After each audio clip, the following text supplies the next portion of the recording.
All right, and we are back here on the GSMC Football Podcast. And for the final part of the show, we are going to now get into talking about the Denver Broncos and their 38-6 win over the Atlanta Falcons, and kind of just talk about them, as a playoff team and how dangerous they could be. Um, they look like they're rounding into form. Well, Bo Nix looks like he's rounding into form. Um, 307 yards passing, 4 touchdowns, no picks.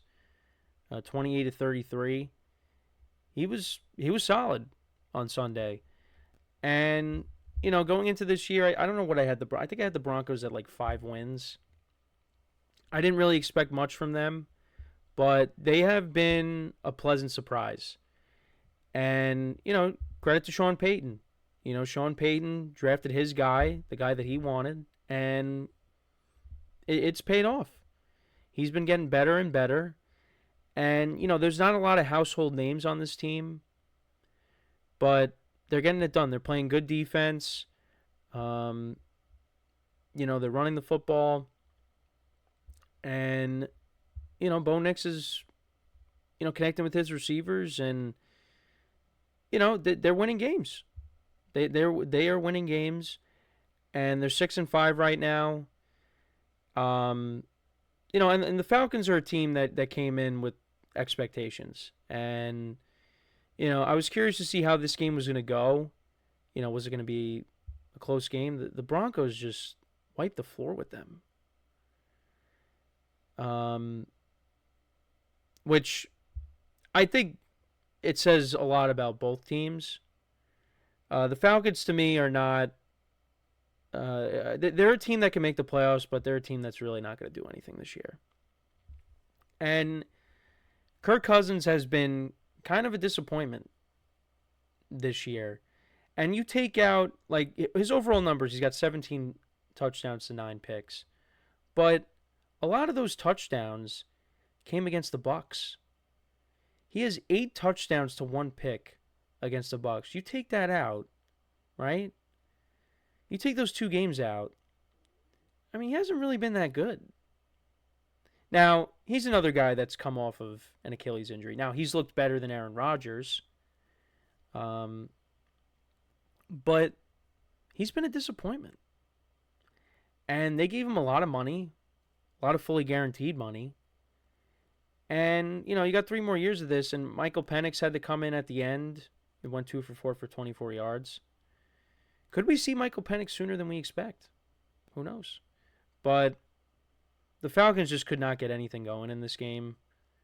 They got shut out in the second half.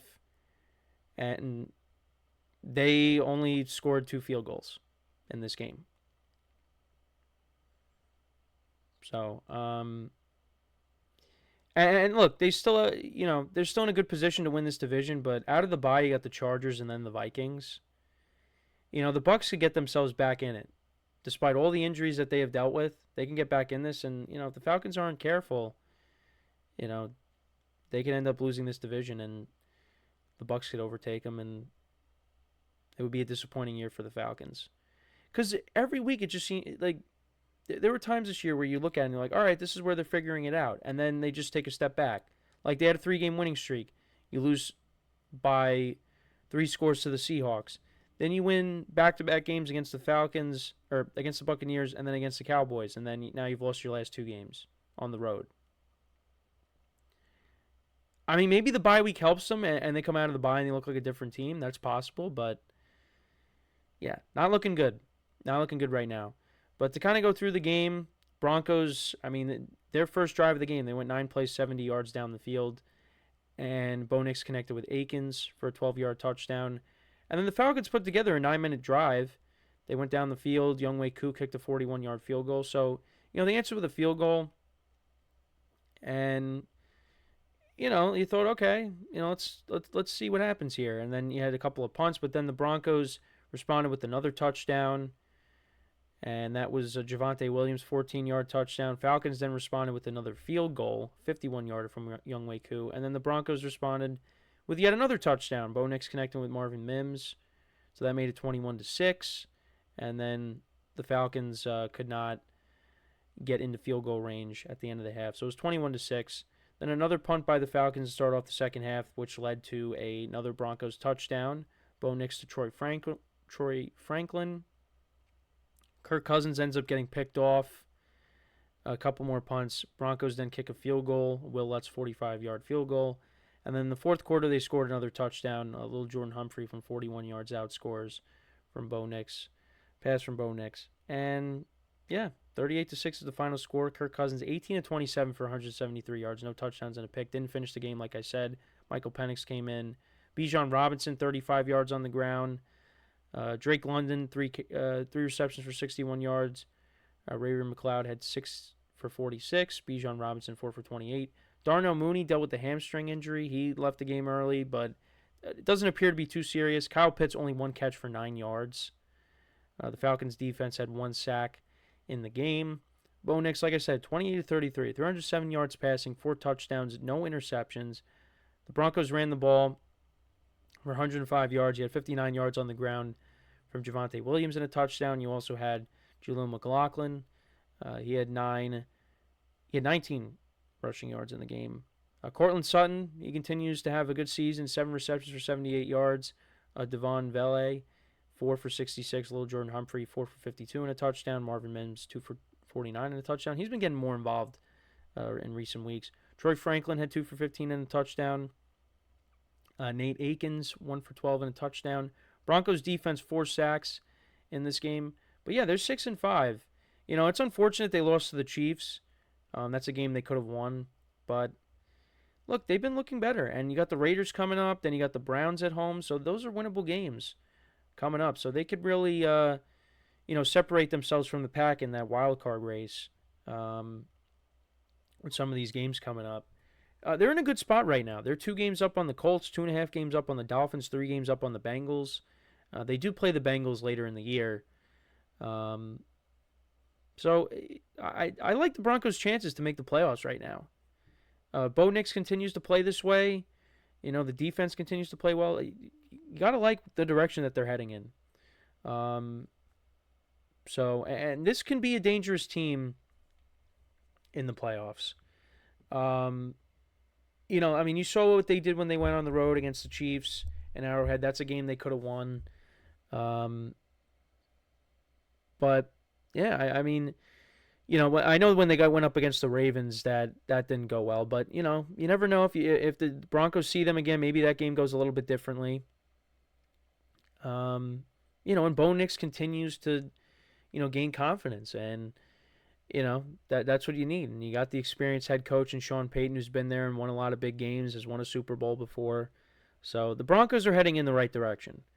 And maybe they're a year away. Maybe they don't do that much this year if they get to the playoffs. But, next year, another draft and free agency, and, this team is going to be a problem. This AFC West is, other than the Raiders, you got the Chargers with Harbaugh and turning them around. They look like they're going to make the playoffs. The Broncos look like they're going to make the playoffs. I mean, I didn't expect this. I didn't expect 3 AFC West teams making the playoffs. So Chiefs might have some problems. And both teams in their games so far, both matchups, the Chargers early on in the year, they only lost by 7. And the Broncos would have beat them if it wasn't for a blocked field goal. So, Chiefs are going to have their hands full in the division with some of the changes that have gone on with these teams. So, but yeah, I'm surprised by them. Did not really expect that much out of them this year. Was looking at it as a rebuild, but give them credit. But let me know what you guys think about the Broncos. How much of a threat do you see? How much of a threat do you think they are going into the AFC playoffs? Let me know in the comments. But yeah, that's pretty much it for the show for today. I know there's some other games that we didn't get to. May cover them the rest of the week here. We also got the holidays coming up as well, which I'm excited about. But the games, some of the games we didn't get to.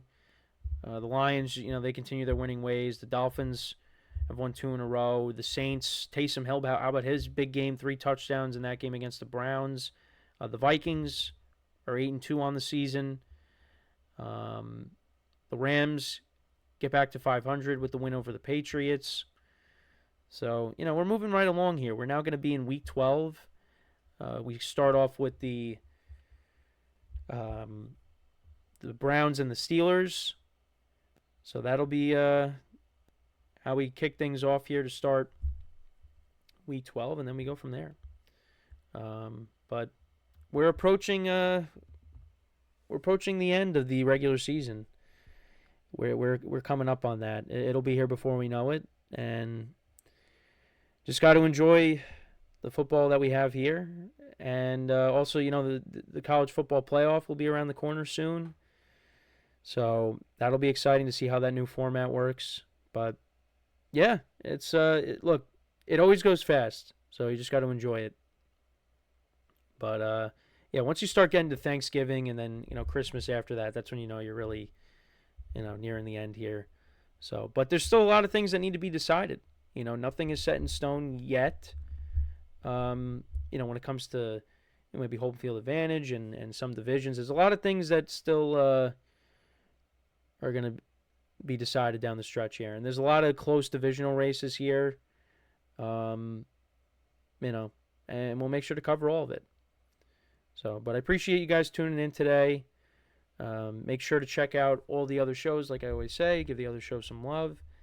And make sure to leave a like, comment, and subscribe to the video. Greatly appreciate that. And, yeah, of course, same time tomorrow. We'll talk about, I'll make sure to do my power rankings. We'll talk about that and some other stuff as well that may come out. And maybe I'll talk about some of the other games that happened this weekend. But, yeah, that's pretty much it. As always, I am your host, Kenneth Gruenfelder, signing off from the GSMC Football Podcast, brought to you by the GSMC Sports Network. Have a good day, and I will talk to you guys tomorrow. Take care.